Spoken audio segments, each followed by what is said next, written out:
Bright Future scholarships. Sometimes it is a petty theft that is receiving the Justice for Youth by Youth Teen Court hearing. Sometimes it's a drug offense citation and camp X-ray. But sometimes it's a parent picking up the phone and asking for help because they don't know where to turn, and someone gave them our number. For every situation, Teen Court answers that call. The magic of our work happens when our services are turned over to our students. Teens help teens. They hold each other responsible, and they encourage them and lead them by example to make good decisions. When you give the students the power and the responsibility to lead, they will not disappoint you. This is so evident, as you will hear tonight, from our 10 scholarship recipients. As I read our scholarship applications this year, one stood out, particularly where I was in my life.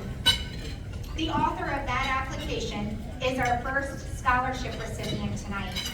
Sadie is a Venice High School student that helped us prior to the pandemic in person at the Venice location, but also showed up every session via Zoom.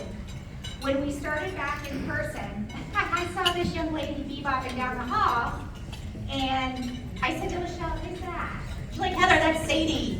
And I'm like, oh, I'm getting old, I don't remember. And then if you're not in this box after seeing kids for a year and a half, and you don't recognize anybody. And I immediately said, Sadie, Sadie. And there she was, in Venice, showing up again, just like she had pre-COVID. Like we never skipped a beat. Sadie, if you'll join me on stage, our first scholarship recipient, everyone.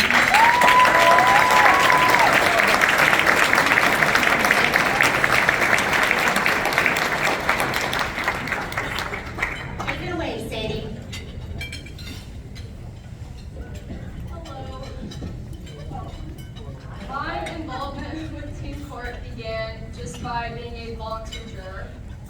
While that was very impactful for me, and I learned a lot doing that, Teen Court offered me their counseling service.